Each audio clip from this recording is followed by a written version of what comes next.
আমার কথা শোনার জন্য আপনাদের স্বাগতম। বন্ধুরা, আর একটু পরেই বেগম খালেদা জিয়াকে চিরনিদ্রায় শায়িত করে দেওয়া হবে। জানাজা কার্যক্রম শুরু হবে আর কয়েক সেকেন্ডের পরেই বা কয়েক মিনিটের পরেই। বেগম খালেদা জিয়াকে শেষবারের দেখার জন্য বিভিন্ন রাষ্ট্র থেকে রাষ্ট্রদূত, পাকিস্তান থেকে স্পিকার, ভারতের জয়শঙ্কর, নেপালের প্রধানমন্ত্রী তারা আসছেন। বেগম খালেদা জিয়ার পাওয়া না পাওয়া, তৃপ্তি অতৃপ্তি, আজ সব কিছুই বিলীন হয়ে যাবে। পৃথিবী থেকে তার দেহের আর কোনো চিহ্ন থাকবে না, কিন্তু তার জীবনের যে কর্ম, তার বাংলাদেশে যে আপসহীন একজন নেত্রী, এই ধারাবাহিকতা, এই নাম সারা জীবন চিরজীবন থাকবে।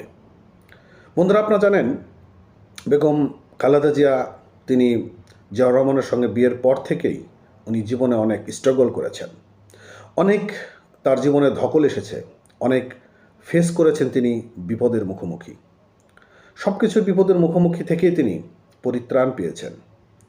শেষ মুহূর্তে এসে আপনারা জানেন শেখ হাসিনা বাংলাদেশ থেকে তা পালিয়ে ভারতে অবস্থান করছেন। বেগম খালেদা জিয়ার শেষ জীবনে এসে তার সকল মিথ্যা মামলা তার জীবন থেকে চলে যায়। একটি আফসোস তার জীবনে ছিল, তার মৃত্যুর পাশে তার সন্তানটি ছিল না, কিন্তু তার সন্তানকে দেখার জন্য তিনি লন্ডনে গিয়েছেন, সন্তানের পাশে বসেছেন। এটি তার জীবনের সবথেকে বড় প্রাপ্তি এবং শেষ প্রাপ্তি।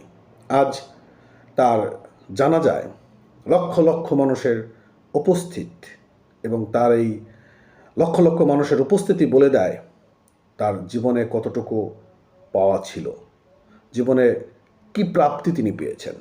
এটাই হচ্ছে মানুষের জীবনের সবথেকে বড় চাওয়া পাওয়া এবং তৃপ্তি। বেগম খালেদা জিয়ার আজকে জানাজার মধ্য দিয়েই চিরবিদায় হবে। ওনার রাজনীতি জীবনের অবসান, জীবনের ব্যথা বেদনা, কষ্ট, দুঃখ, হাসি, আনন্দ সব কিছুই আজকে অবসান হয়ে যাচ্ছে। এখন আমাদের শুধু একটি মাত্রই যেটা করতে পারি, ওনার জন্য দোয়া করতে পারি যেন উনি পরপারে শান্তিতে থাকতে পারেন, ওনার আত্মাটা যেন শান্তিতে পায়।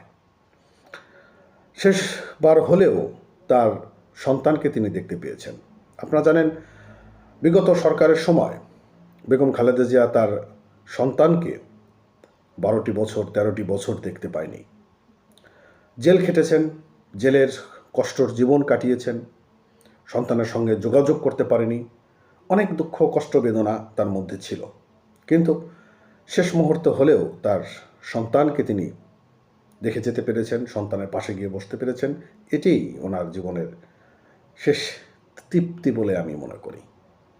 ভালো থাকেন এবং ওনার আত্মার শান্তি কামনা করি, উনি যেন পরপারে ভালো থাকেন। ধন্যবাদ।